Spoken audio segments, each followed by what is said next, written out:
So today's discussion is an attempt to understand the potential of IKS that will hopefully fructify into something that will bring this great vast knowledge into mainstream academy research and innovation. So I will not delay further.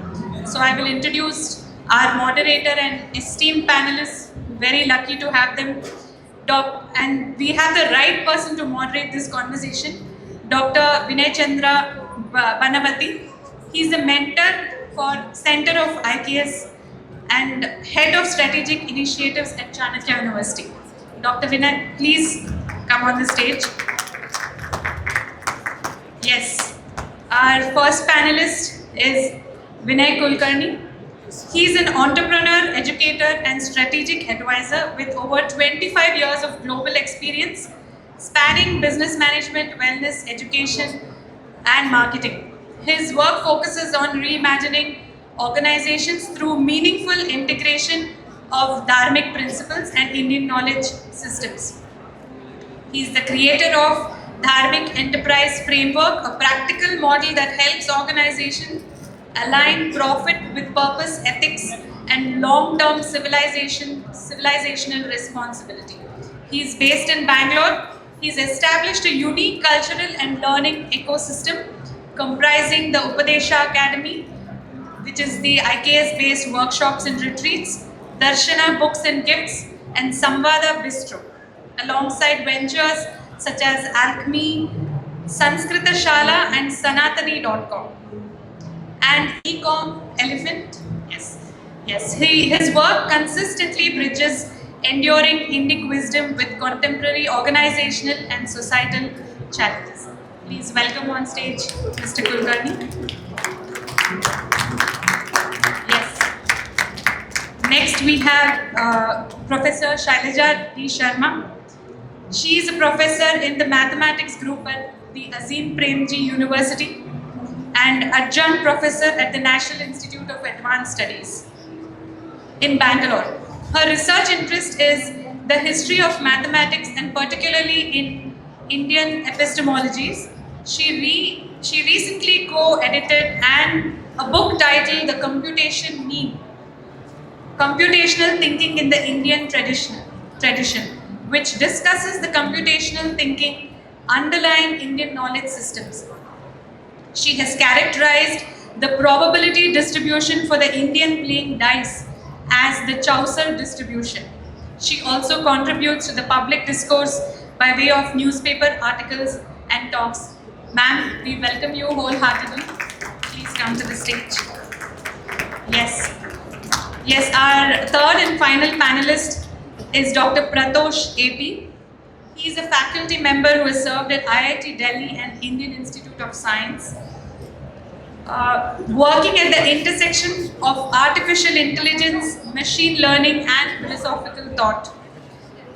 His research includes publications in top-tier venues, combining mathematical rigor with conceptual depth. He is a co-founder and leader of a VC-funded startup with paying clients, translating research into real-world impact. A widely invited public speaker, he is known for engaging talks across academia and industry. Trained in Sanskrit and Indian philosophy, he is a sought-after speaker in Indian knowledge systems, bridging classical scholarship with contemporary AI. Professor, please, we welcome you on stage. Yes, so Namaste, Sabhaye Namaha, Sabhasabhyo Namaha.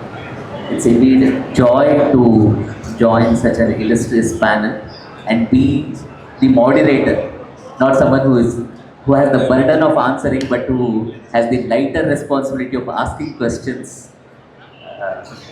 I think the response that we just saw necessitates a question. What is IKS? IKS can mean many things, many different things. So maybe I'll start with that question, asking our panelists as to what is your functional definition of IKS. How do you see it? What it means to you? So we can start with Vinay ji and come over.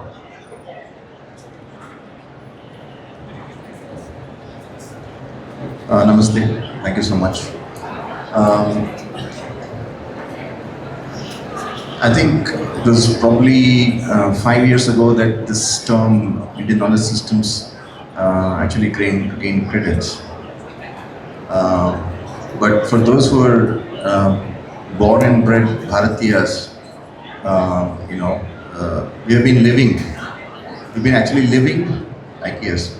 So for us, knowledge, the word, again, we have some trouble with the English words, especially knowledge, which in a certain context could mean, okay, something that I'm going to use to,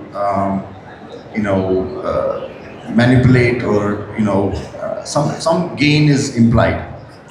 And the word system also, it comes from a different domain, where it kind of refers to something that is designed to control things.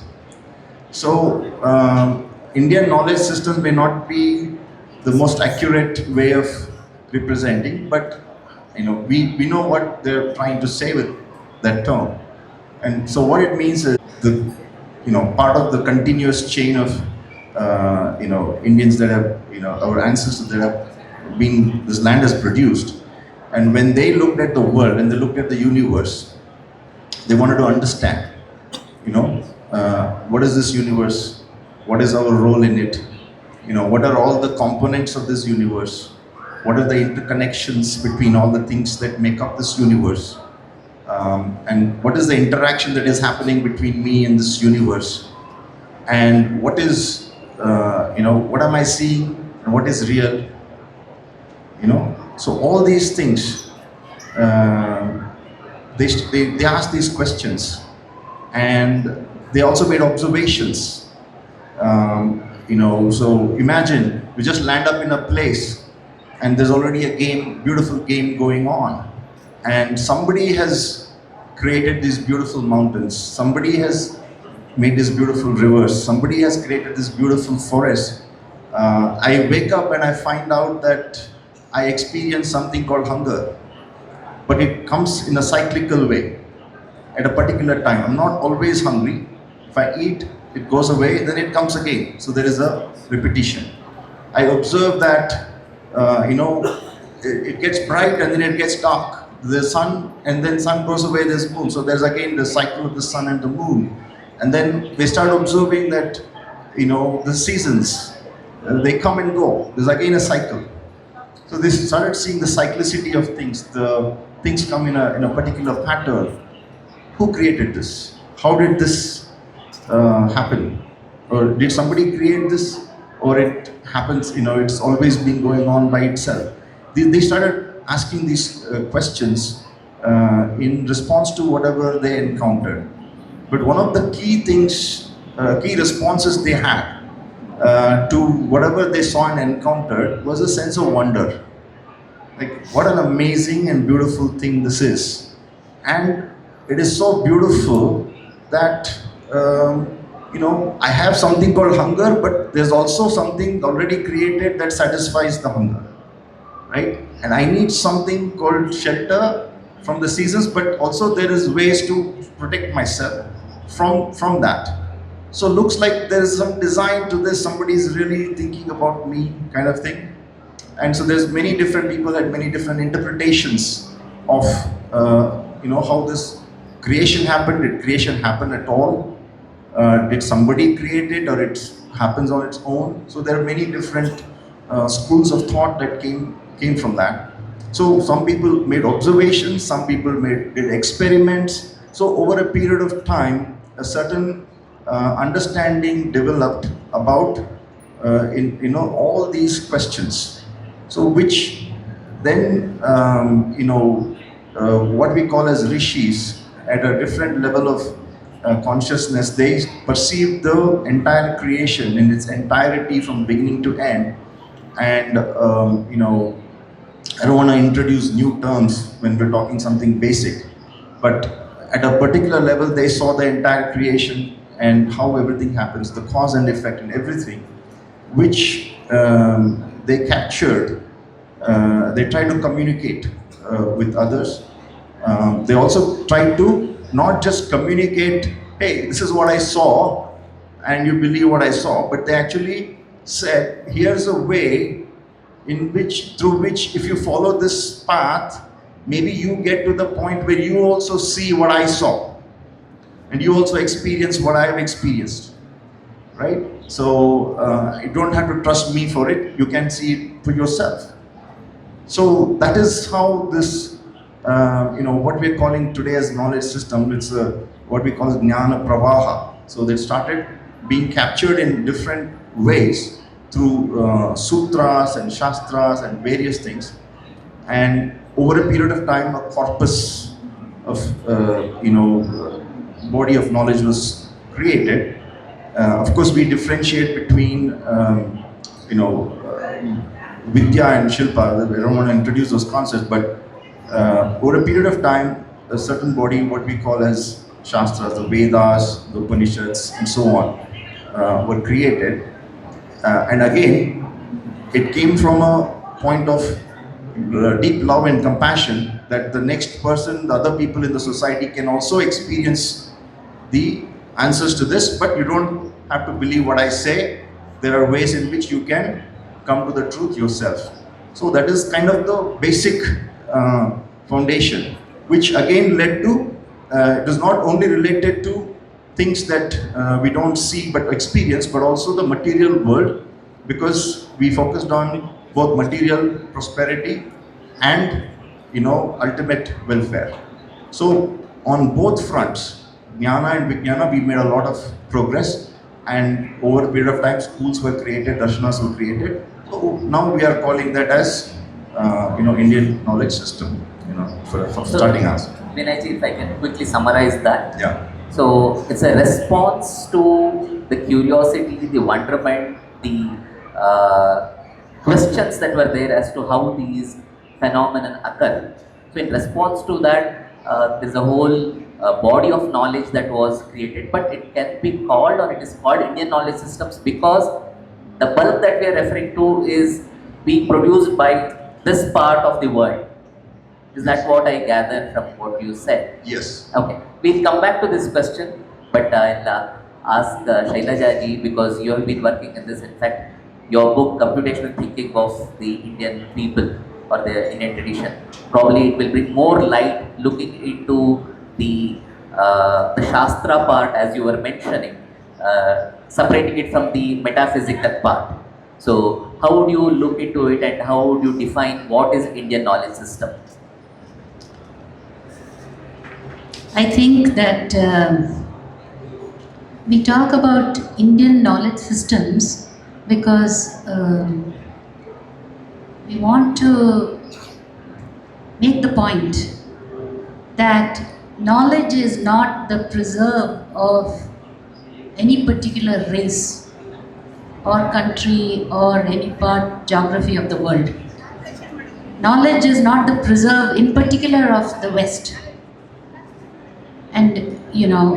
But since the Macaulay's Minute of 1935, we have largely immersed ourselves in the paradigm of knowledge which arose in Europe in the, after the 14th or 15th century.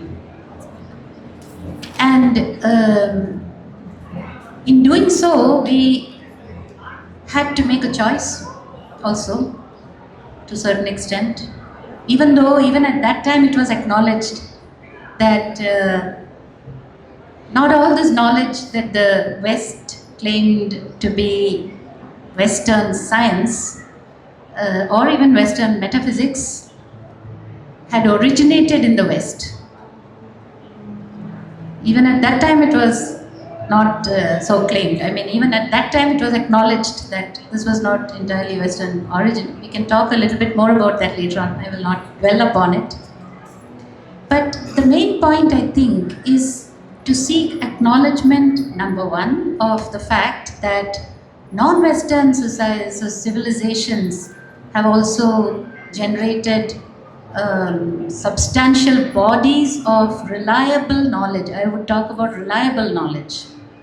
and in particular the Indian subcontinent, and the civilization or the civilizations that have existed in this land. Now, I also want to say that, as Vinay ji mentioned, I make a distinction between the metaphysics and the, the empirical sciences. And in both domains, and in the domain of the mind, and in philosophical domains, and in the material domain, huge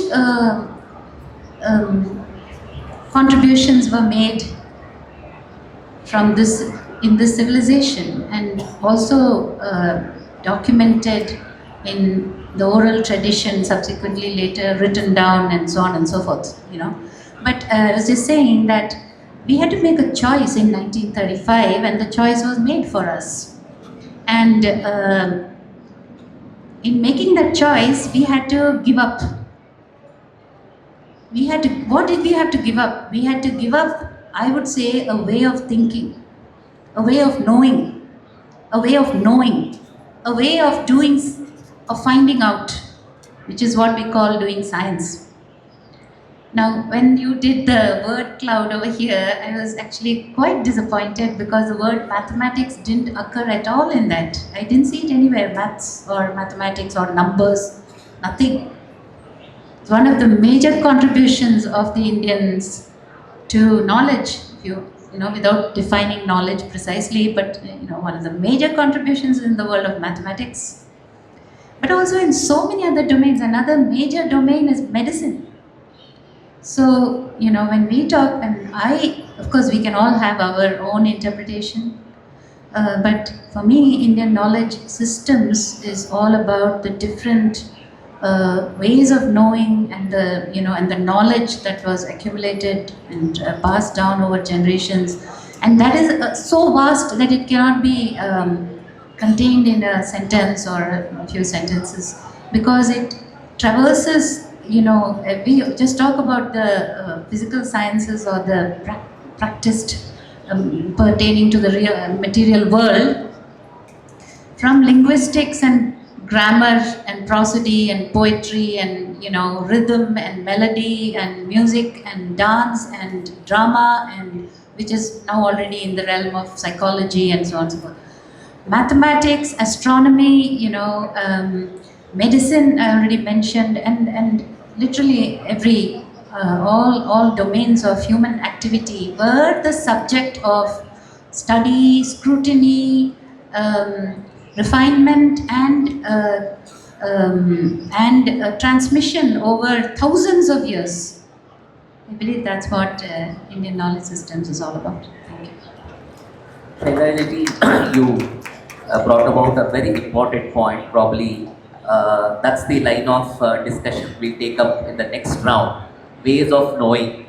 That brings our focus to the methodology. We'll come back to that. But before that, Prathosh ji, coming from the technology background, and someone from the technology background is more focused on application. So, if you have to define IKS from the applicational perspective, how would you do it? Shri Gurubhyo Acharyah Pavnosmakam Acharyani च Bharati Devo Narayana Shreshah Devi Mangala Devata. The previous panelists have very nicely put out the contemporary definitions of what IKS is. So, I don't know, maybe it was serendipitous that you asked me about the application of IKS. I was actually contemplating what I should talk about, and it fits very nicely into a question. No? This is the Adrushtar Bhagavad Sankalpa, as they say. So here is my take on what IKS. I completely agree with what the previous panelists said. Now, if you go back to Upanishads and ask this question, how would they answer this? Okay. A lot of Upanishads talk about Vidyasthanas, as we know. So, Mundaka Upanishad, for instance, says, Dvevava Vidya Vedidavya Parachaiva Aparacha, right? And it gives a long list of Aparavidya. To all of our surprise, this consists of everything that we know of. Tatra Apara, Rigvedaha, Yajurvedaha, Samvedaha, Atharvedaha, Chandaha, Jyotisham, Niruktancha. So everything that we call as knowledge systems, including the Vedas, are called Apara Vidya, which is the lower level Vidya. Apara is lower level. Now, Upanishad itself says what is the actual Vidyartha. Atha para yaya tad aksharam adhigamyate. Right? Now, you can get the exact same traits in other Upanishads as well. For instance, if you look at the Katha Upanishad, the kid Nachiketa says, Tamaiva Vaha Tavantrita. He rejects everything that is material. Go to Brahadaranyaka. The same thing happens in the conversation between the husband and wife. Yenaham namratasyam, tenaham kinkuriyam. Right? And this is a common theme. See, in my view, this might be a controversial opinion, but I would say that nevertheless, IKS is a politically wrongly coined term is my view. Okay. Now we have this disease, if I may call it, that we want to see Western science in our scriptures, and that's a great disrespect that we are doing for our Vidyasthanas. Okay, I have no hesitation in saying this. See, I'll tell you, whatever Nachiketa rejected is what we are trying to find in our Upanishads. This is the biggest irony that can happen. Right? Now, what is the Vidyasthana then? If you look at from Bauddha's Pitikas to Sri Shankaracharya's Adhyasa Bhashya to everyone, you look at all Shastras, it starts with this thing called Moksha.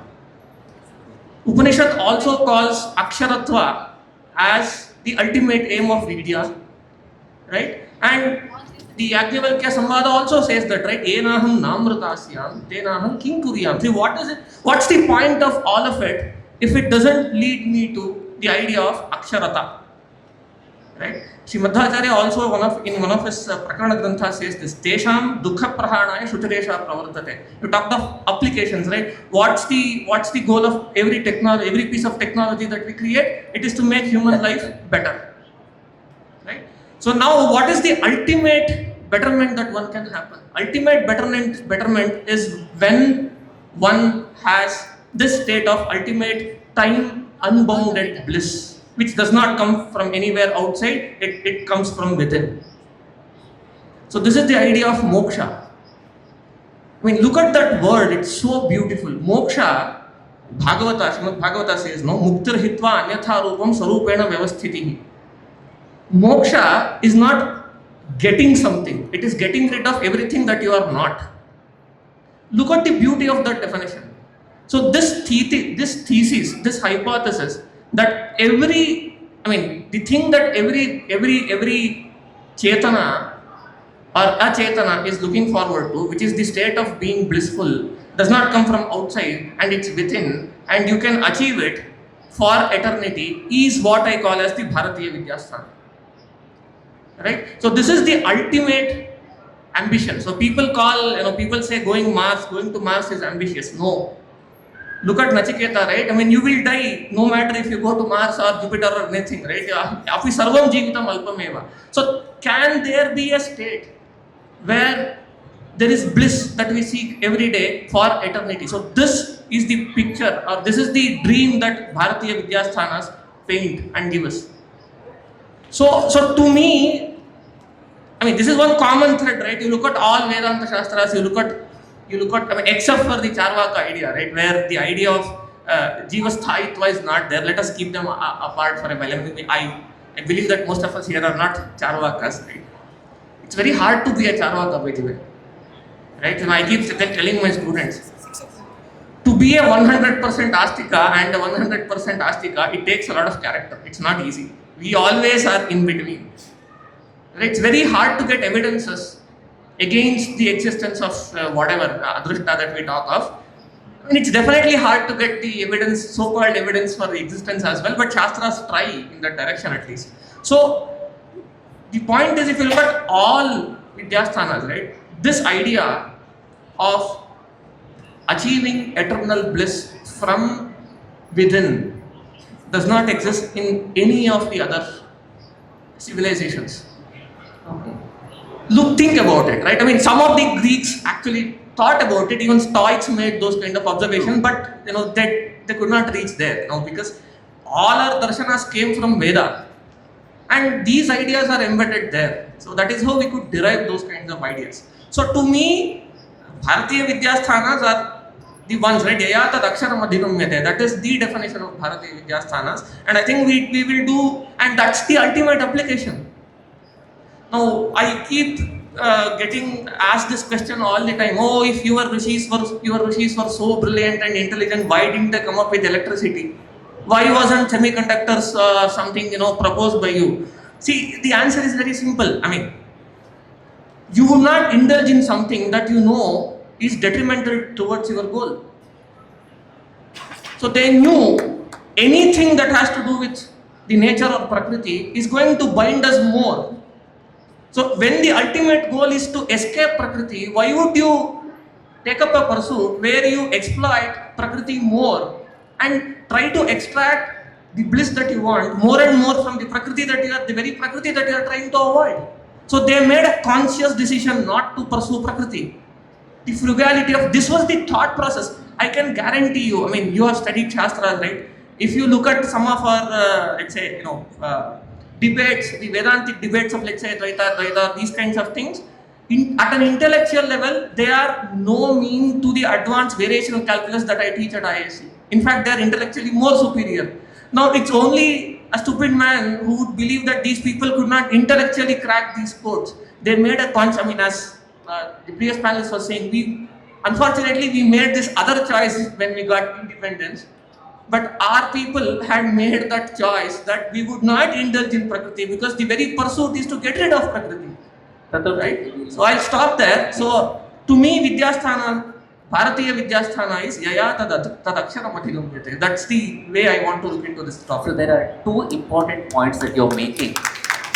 One is by IKS you would hold it Sa Vidya Ya Vimuktaye, something that liberates, that helps us grow and outgrow certain things. And the other implication that you're also making is that investing in Prakriti, in the field of Prakriti, is detrimental to the larger purpose which our ancestors have always held. Is it so exclusive? Is something that will come back after one round. Probably now we can take a couple of questions from the audience basis what we have discussed so far, and again continue with this conversation. So if there are any questions.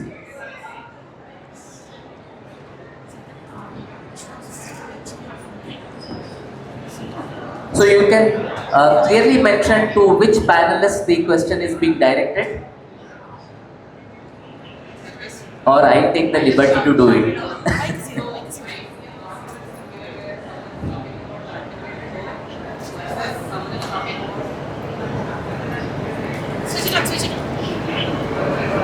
My question is, one of the panelists have talked about, say, math, all of that, different sciences, and then the other panelist is talking about getting rid of the Prakriti and aiming at the ultimate goal.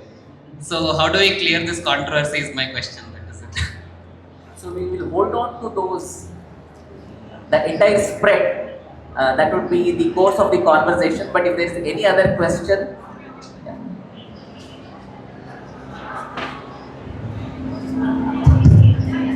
Good evening, sir. So my question is regarding the current education system. It's a simple question. I have been working in school for quite some time. I feel that today's education system is some way or the other making our children intellectually go regressive, in the sense compared to our Indian system where the intellectual activity was improving. Nowadays they are I don't have a word to put, but I think they are becoming more dumb. Children, the thinking capacity is drastically reducing is what I have observed. What is your opinion? Anybody can answer, any panelist can answer.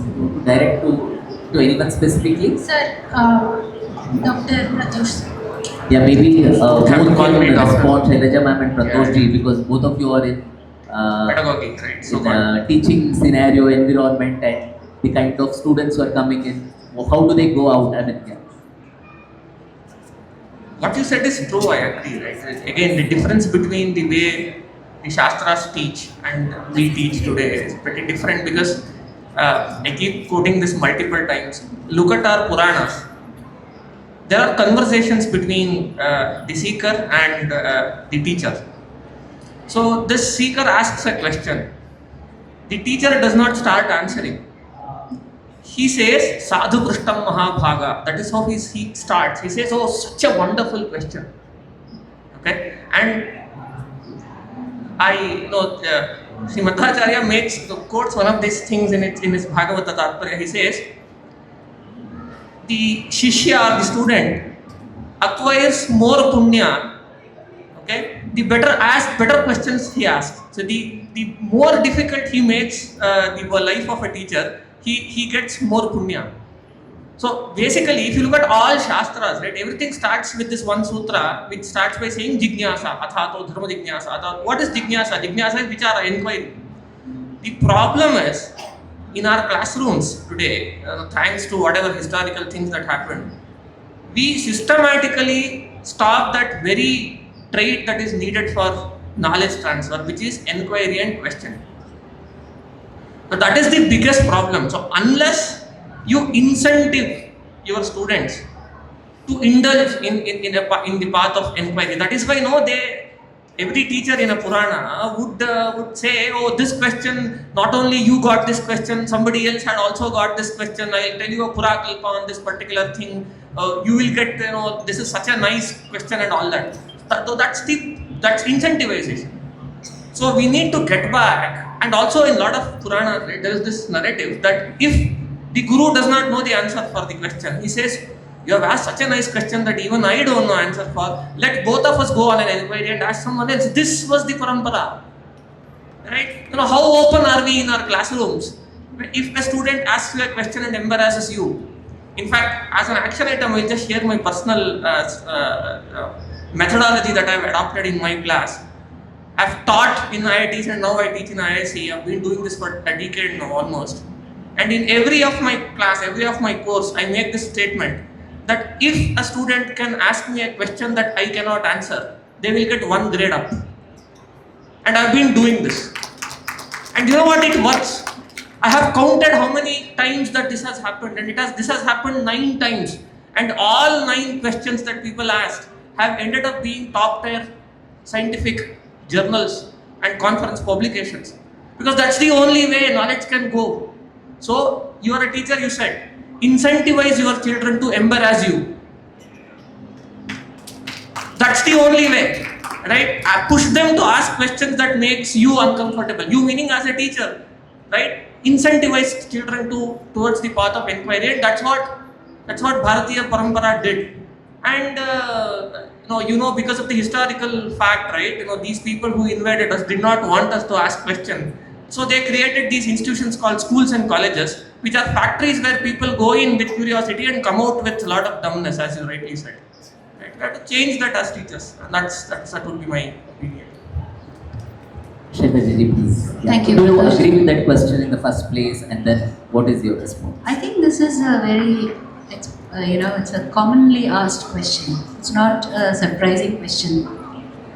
What is surprising is that what is really surprising actually is, as the previous panelist said, that the present education system, according to the previous panelist, is, and according to the questioner also, is the one that is making students not clever.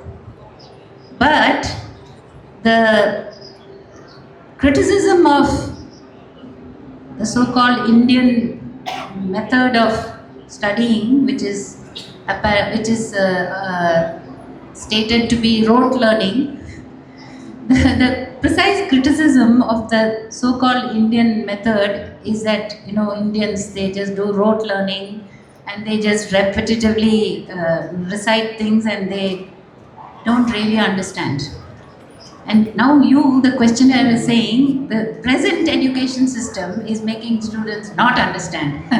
So the same charge is being applied to the modern system by the present questioner and by many others. That is very interesting, So which is the system which makes people, as you say, not clever or not thoughtful? What? I feel I would like to take a historical modern perspective on these things. I'm not no expert on, for example, Vedanta, for example. Certainly I'm not. I might know some things or I may have my own ideas, but let me not claim that I have any deep knowledge of that. So I will just take a modern perspective of the following type. In 1935, the then British government, urged by various people from within India and also from outside, I mean, obviously, decided that what is good for India is English language, UK type education. The UK type education was constructed in the time of the Industrial Revolution to produce good, obedient factory workers and also clerks for the large British bureaucracy which was running the empire. So they instituted, I mean, there wasn't much objection to it. Even within India, most people agreed that that was a good idea, actually, for economic reasons. We might debate it today. Anyway, they instituted a system to produce clerks who are obedient people who wear school uniform, show up, say the different things, do all the exercises as told, and go back and then come back the next day, and they don't question anything. They accept everything. That is the type of education that was instituted as the mass education in India. Mass education. Whole generation of students transformed through that experience. In fact, it was glorified, and then all of us also wanted the same thing, and still many of us do. We are also products of the same, which shows that the human mind can change despite a bad education. Anyway, let me put it this way. So now my own study, and my study is really mainly of the Indian Shastric tradition, the mathematics, the writings of Aryabhatta, Brahmagupta, Bhaskara, etc. And I'm currently reading Sangeeta Ratnakara, so I also read. And then, many other of those types of literature, So now, my own understanding and my perspective on this is that in the Indian oral tradition, because this was oral tradition, the sutra literature is intended to convey in a very concise form a vast amount of knowledge. And so that's the first thing I want to say. The sutra is a very concise expression of a vast amount of highly thought through and very reliable content. So the sutras, further, they were a part of an oral tradition in which you rely on the recited sutras. I will add one more thing. Some people say, only oral tradition. But the truth is that in the so-called, where they have actually written things, that is where all the mistakes happen, because the scribes write wrong things, they change things, somebody comes and decides it should be changed, should be changed. That is how you get many versions, for example, of the New Testament. Not because they did, because they had written text. When you have written text, you can introduce so many errors, so many different versions, so many, etc., conflicting versions and so on.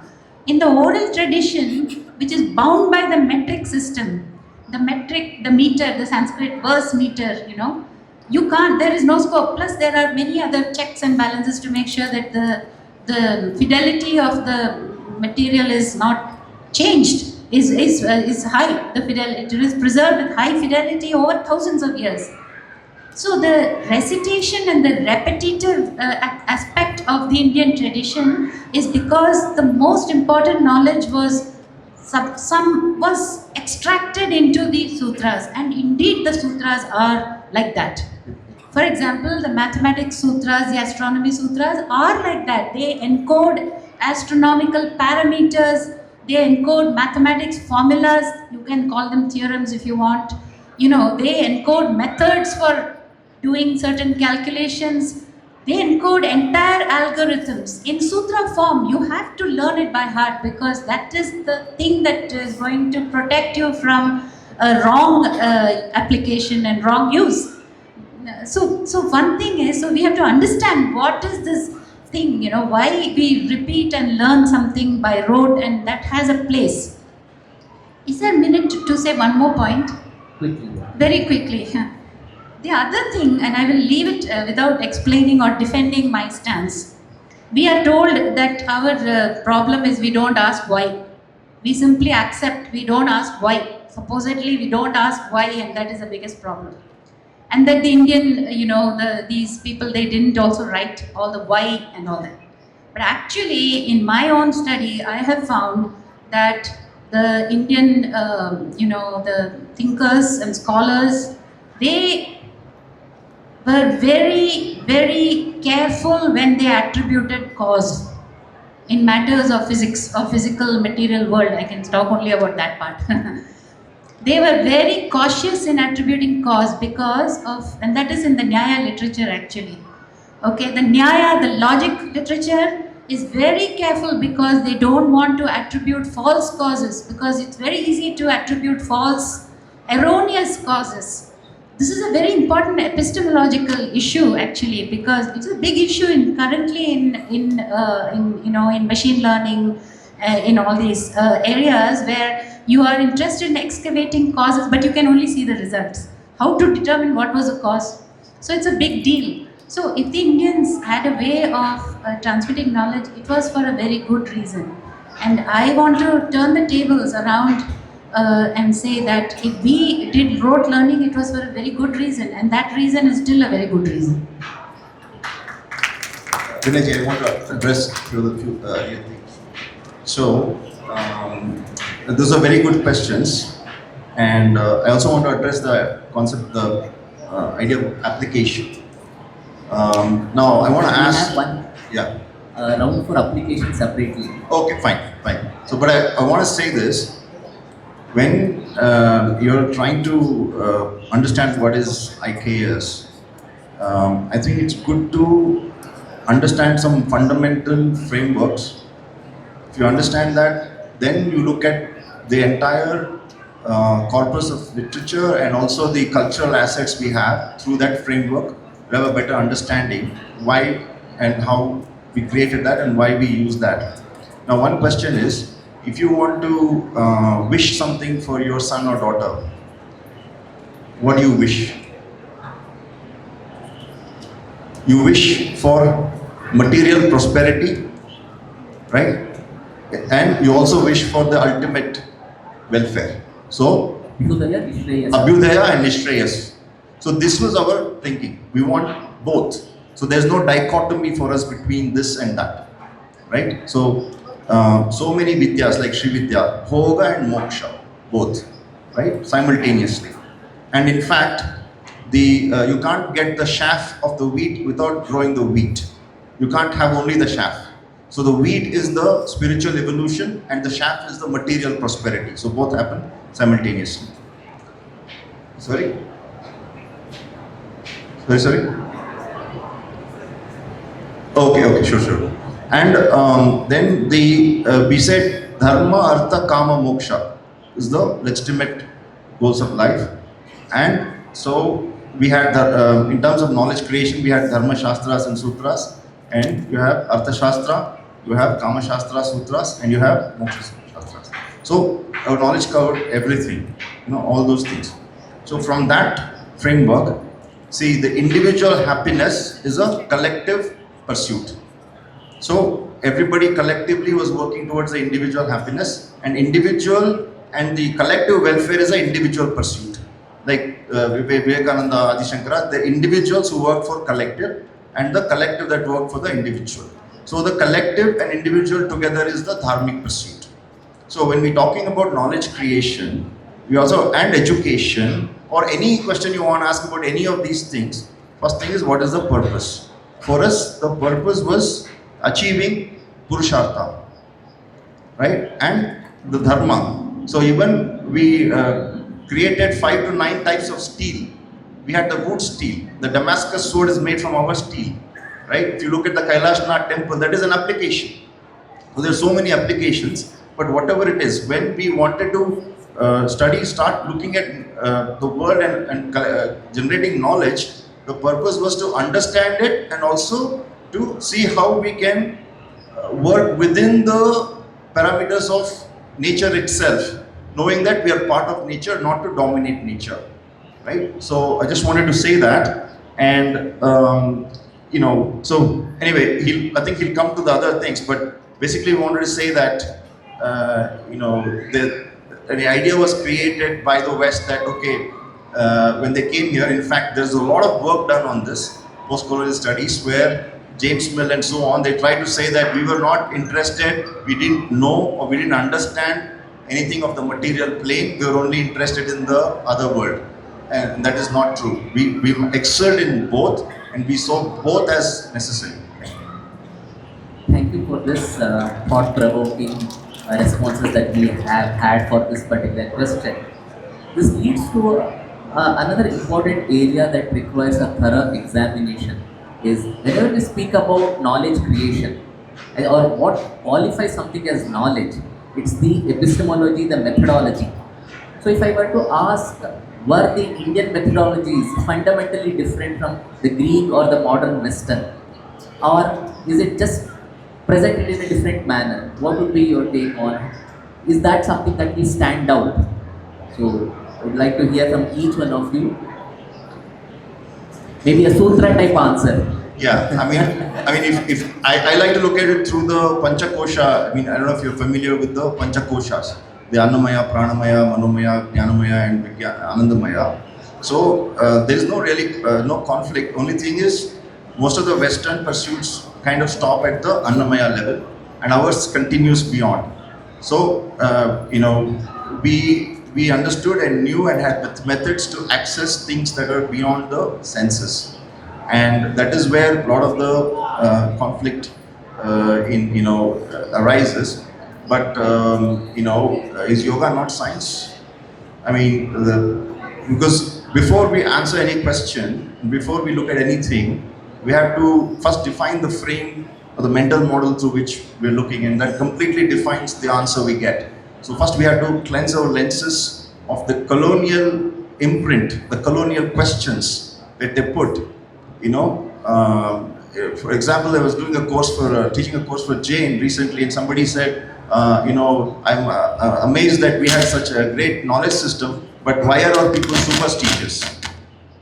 Why do people do all these superstitious things in temples? So I said, whenever you make a statement like that, first write it down and ask, okay, you're saying it is superstitious. What do you mean by superstitious? How do you arrive at that definition? And what makes you think something, what is not superstitious? So you have to really think through, when you're asking a question, also understand where that question is coming from, whether it's really yours or somebody has planted that question. Thank you. Thank you. Actually, this is very hard for me. I'll try to say it in sutra form.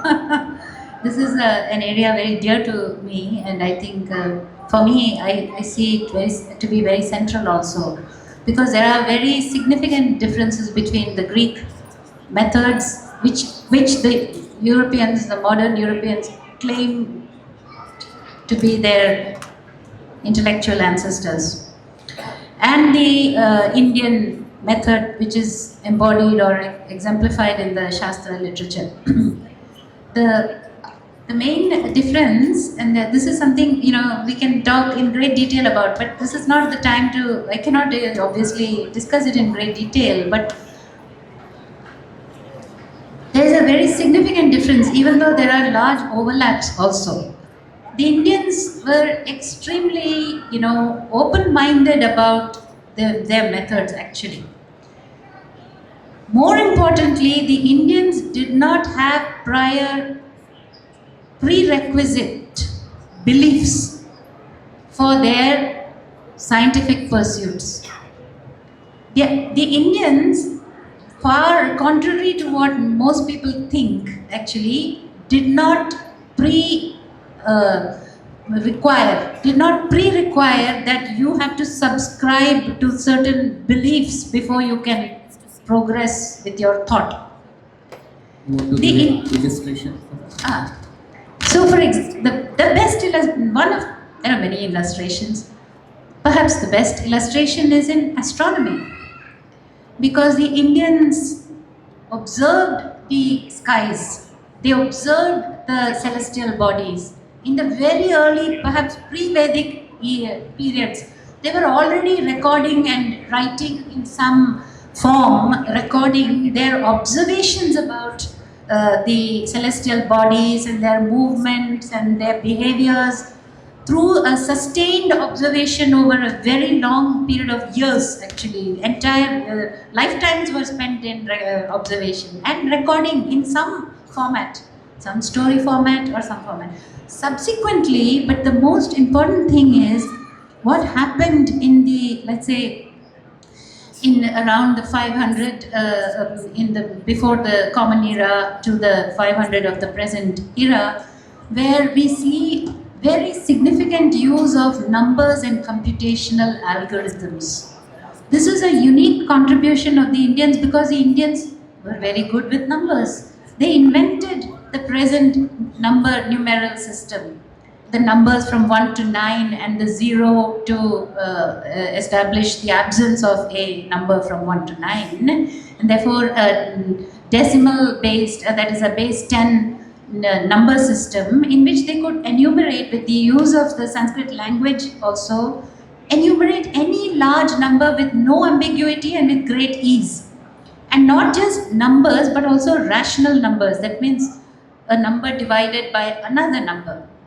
This does not come if you do not have facility with numbers. So you should have first of all developed a very good number system, which we did do.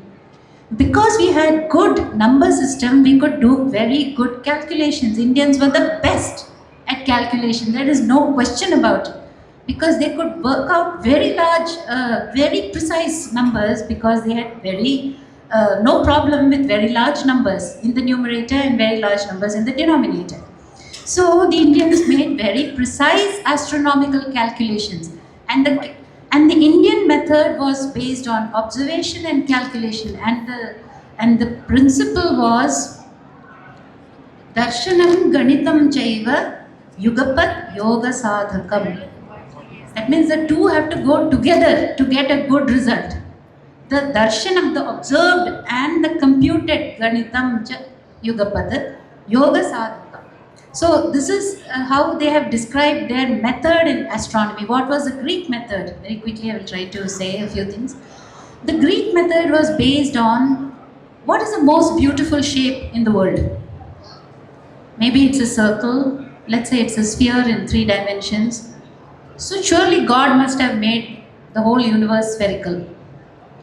So, but now we know that some planets, some objects in the sky look, they are very more close to the earth. Moon looks more close. Some other looks very distant. So maybe he put the spheres one into the other. What is this method? You know, this was a method actually, and it was based on what might God be thinking.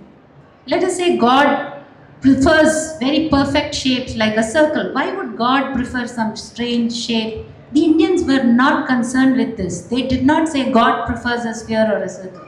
They just went about looking and calculating, and they made calculations. And if the calculated value does not match with the observed timing of the eclipse or the position of the star and so on and so forth, they would revise their calculations. Finished.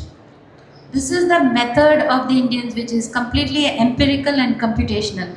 Professor Radham Narasimha of Indian Institute of Science coined later NIAS, coined a term for it, and he said that our epistemology is a computational positivist epistemology. Whereas the Greeks had a Platonic and a very axiomatic approach, which also they have in the mathematics.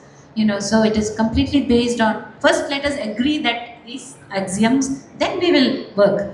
But the Indians have no such premises required. They just go about calculating. Anyway, this you would think that this is very mathematics specific, but actually it is applicable across disciplines. And I can argue that this approach is a more sound approach. It's a very modern approach. It is the approach preferred by computational scientists today. Not saying that let us try to insert modern scientific words into Indian Shastra literature or any other Indian literature, or knowledge systems, but to say that the methodology of empiricism and computation happens to be a very modern methodology, but this was the methodology they used for thousands of years. Thank you. You have already asked the question, I suppose. No, but with a slight fine tuning. Pramanas have always been very central to pursuit of knowledge, and different darshanas have engaged with pramanas in different manner. There's so much of debate that has always happened in the shastras.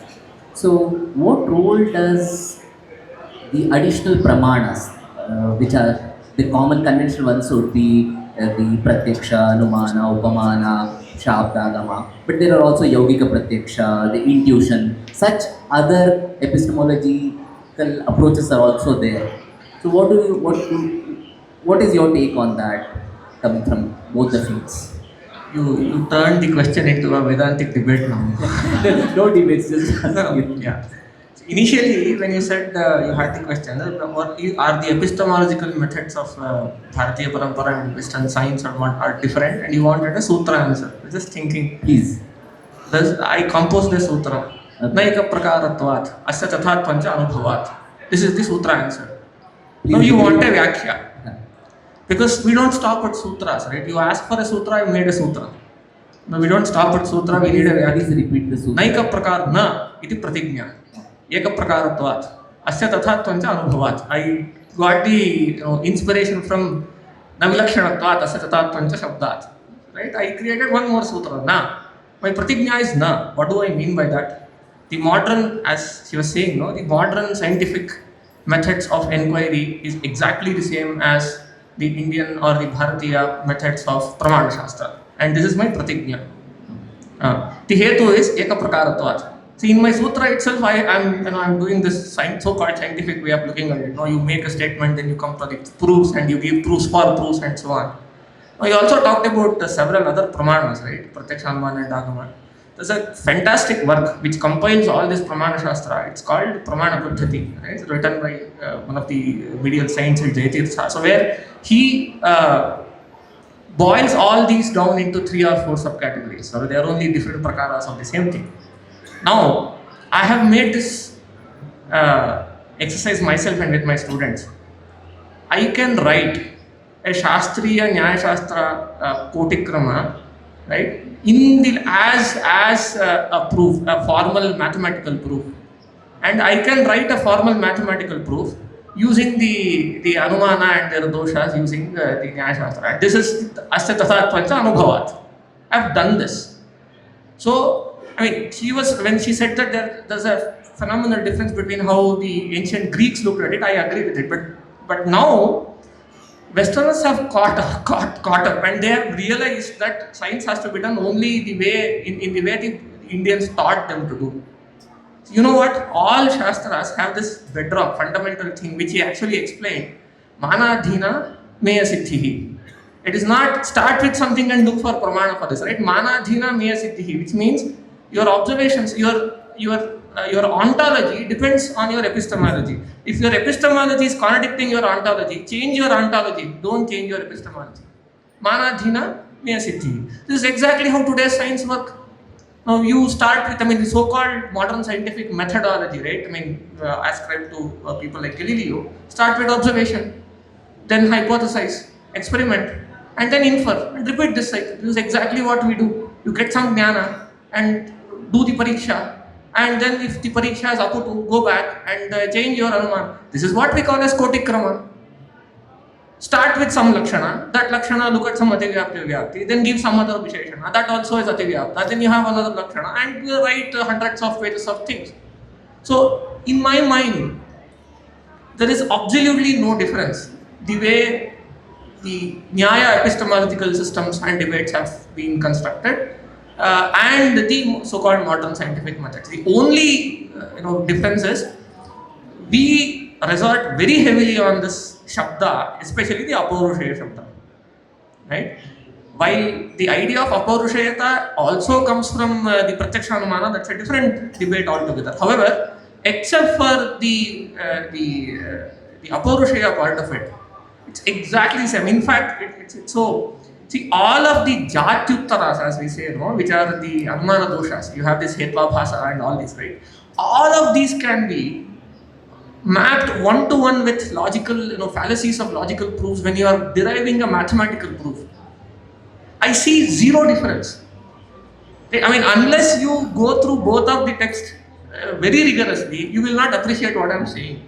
Because I had the fortunate and Guru Krupa to actually go through those texts, I can say this. And I was, amazingly surprised that, okay, fine. The only thing is, when Vinay was saying that we had all the Purusharthas and all that, I differ slightly there. Right? I am also a practicing Madhva, right? So, I just tell you one thing. So, difference is the fundamental ontological reality of universe according to our Acharya. We differ because I'll tell you why. If you look at the epistemological pinnacle at intellectual levels of our rishis, there is no other explanation. So if somebody asks you a question that if they were really interested in the material comforts, why didn't they look at electricity? You can't answer this question. Because the epistemological intellectual rigor these people had was, if not comparable, extraordinarily far beyond their times. Now, why didn't they think of electricity? My only possible answer to this is they deliberately avoided it. Because they thought that this is useless. In fact, we can see a lot of vakyas that way. How do you place the Chaturveda Purushartha is a different question that I will not take right now. We have answers for that. But if you look at our scriptures, they'll say you steer clear from these Prakriti. That's what Bandhana is all about, right? I think because what's the relevance to the epistemological question is, given that epistemology that we had 1,000 years back is comparable to modern scientific epistemological rigor, there is no other way than saying that they avoided all this by choice, right? So here is the Shastrartha happening. Just want to confirm, just want to give an example. I agree with you about electricity. So an example, my guru was working on consecrating a Param, the Shivlinga. It had to go through certain samskaras. And the final thing was in the furnace. And for that he sent a couple of sadhaks to get that done. And he had worked on this for a long time. So the energy was particular level. When it came back, it was zero. So he asked them, what kind of furnace did you use? He said, electric furnace. Okay, that's one example. Another one is, he was in Norway and it was in some sadhak's house. And when he was meditating, it was not expanding beyond the boundaries. He couldn't expand himself beyond the boundaries of the house. Then he found out the whole house had wires running all over, in all the four sides. The electricity was running. So I agree with you, there's no conflict. You are arousing a lot of curiosity. I am sure a lot of them will hold you after that. Yeah. But what the point that you made, we just to finish with this round of questioning. I'm getting the intimation from there. So, not many people have the fortune of studying both in a Gurukulam and in a modern system. But fortunate enough is that now through NEP and through other measures, there is a focus that is being brought on IKS. So as educators, the biggest challenge is how do we integrate these two systems?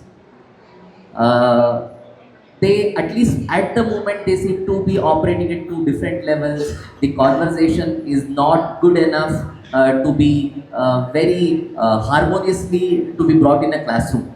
So I would want each one of you to share some light on this as to how are you attempting it at integrating, and what would be some pointers if someone wants to take it forward in terms of how do we integrate, bring these things into classroom.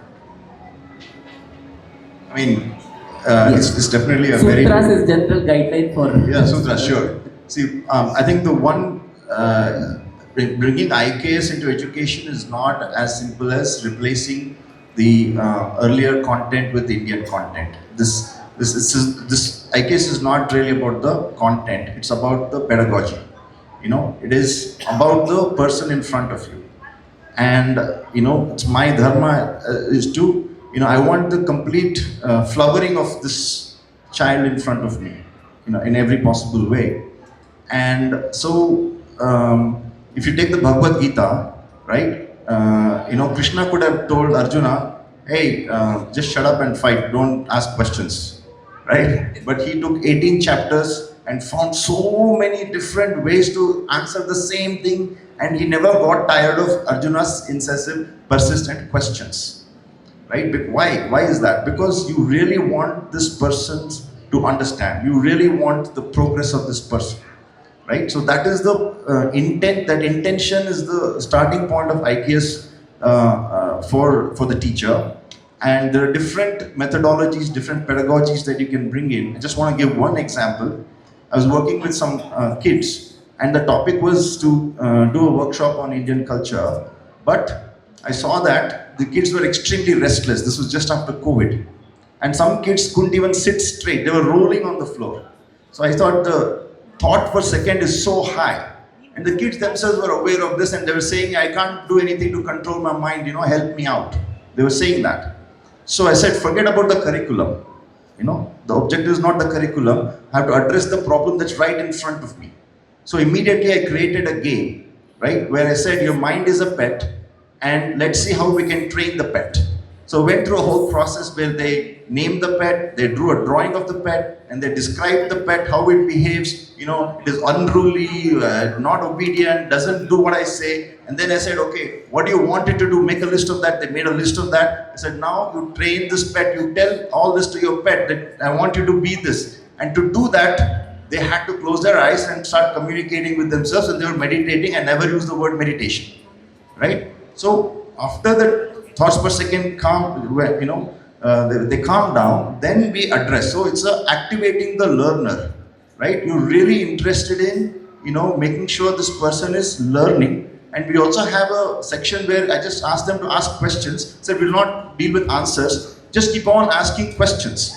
So, but ask a question that is very important to you, that your parents, teachers, nobody has been able to answer, but it bothers you, really bothers you. So even a 6-year-old comes up with great questions. They start off by asking, is the sun yellow or orange? Some simple question like that. But I said, is that important to you? What will you do with that answer, whether it's yellow or orange? Ask something that's really important to you. Then you cannot believe the kind of questions they ask. One 11-year-old girl asked, have we stopped evolving as human beings, or can we evolve beyond this? So she's talking Aurobindo. My 5-year-old niece said, why do we sleep? I said, that's a Stanford PhD question. So like this, we can really activate the learner and start from there. And there's many different things, but I'll stop here. Point is that it's not about content, Yeah. it's about the pedagogy. Pedagogy. Yes. It's also about the language.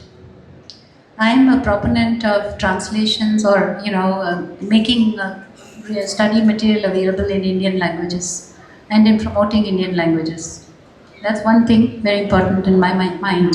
The second thing is that many of, I think that one of the big problems with our education system is that we think that we cannot think and that we have to receive. We have to receive from somebody has to tell us, then we can do.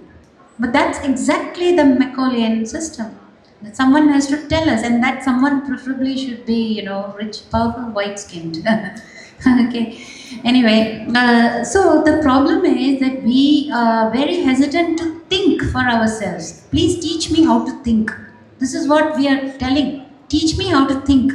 And many faculty professors and teachers think that their job is to teach people how to think. I think that people can think and that they are smart enough to think for themselves. We are all endowed with the ability to think and figure out this world to a certain extent, But so what we should, what will help us to know that we can think is having examples of really good thinking done by Indians. So, for example, in a college course on algorithms, computer algorithms, efficient computation and so on and so forth, if you look at the algorithm proposed by Panini in so many years, centuries before the Common Era, for calculating the nth power of a number, an integer, 2 to the power n or 3 to the power n, etc., The algorithm is described in a very brief sutra by Panini. If I just give myself a moment, I can tell you what the sutra is. But anyway, so and similarly, there are algorithms for extracting GCDs, for solving indeterminate equations. There are these examples which should find a place in our curriculum, and I will stop there.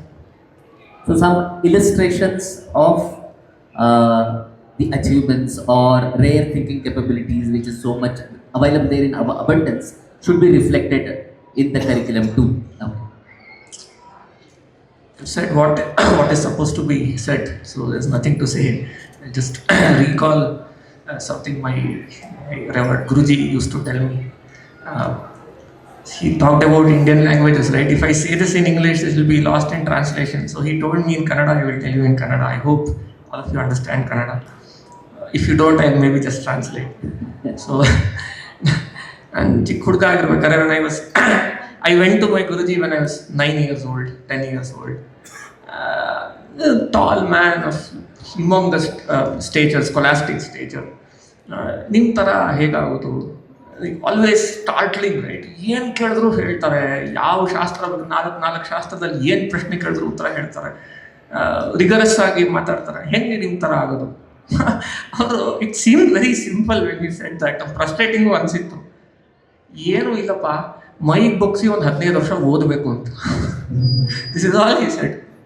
I very clearly remember this. See, Upanishad also says the same thing. Tapasa Brahma Vijignasasva. Right?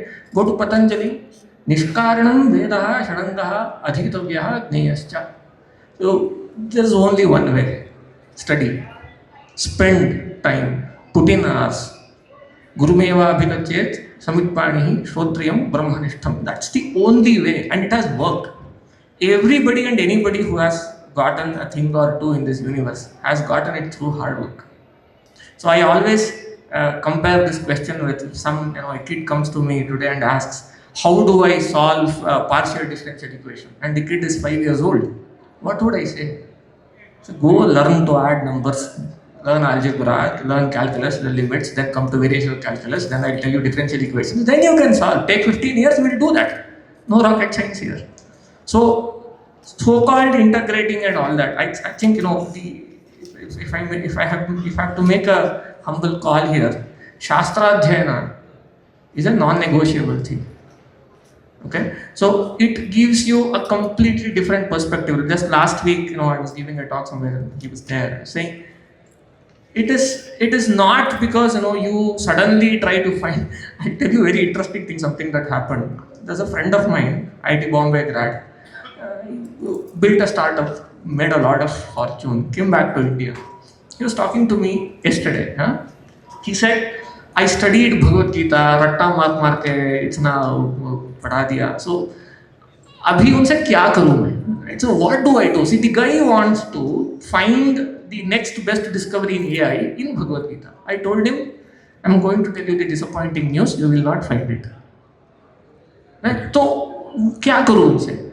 My point is, you have to study Shastras, not because you will find the next best scientific discovery in Shastras, because I'll close the loop, right?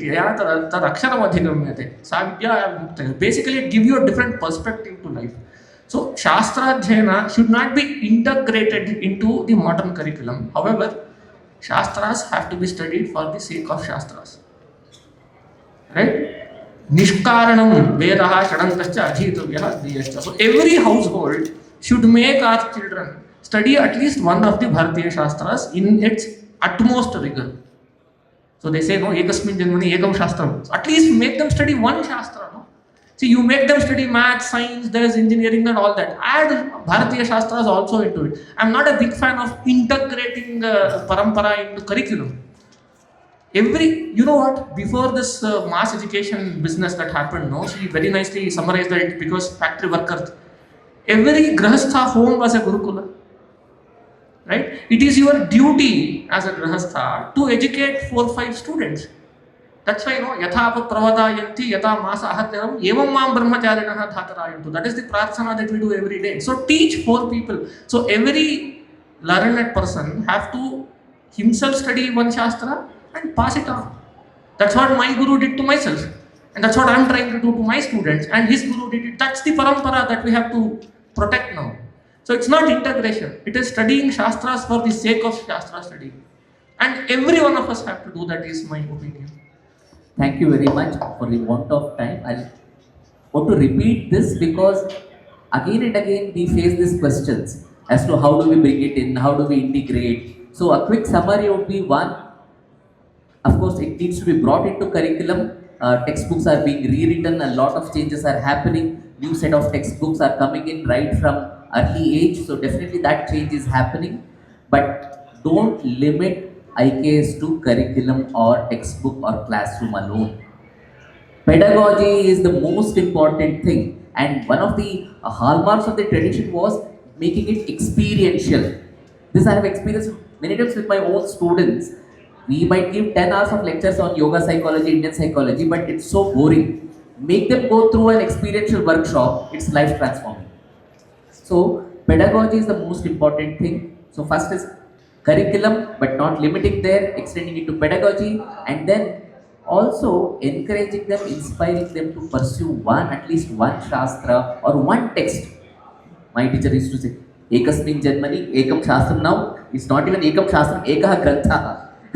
At least one text if they can pursue to a great detail, I think there is no substitute to that kind of hard work. In fact, it is rigor that our tradition stood out always. So if this is something very little that we can do for it, and all our expert panelists have shared their views. There are multiple views, maybe some appear to be seemingly contradictory, that's absolutely fine. In fact, this is the capability of the Indian mind to hold seemingly contradictory things together. No other tradition can do this.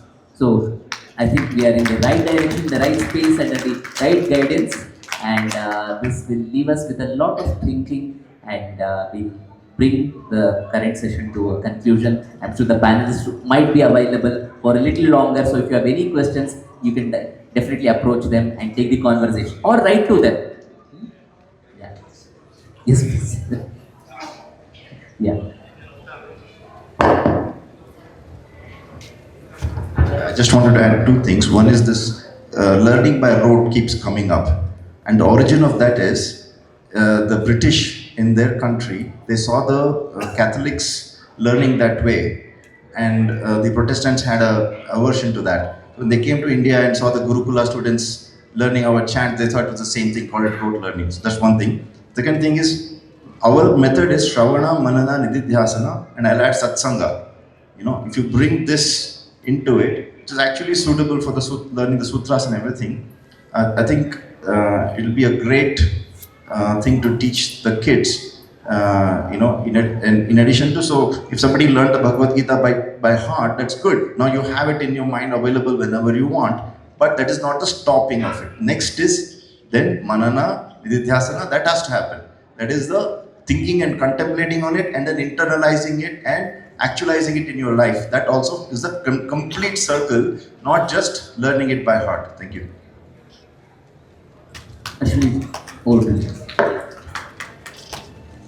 Thank you all for attending this event. We actually have UVS frequently, and we wish to do more such very interesting programs in the future.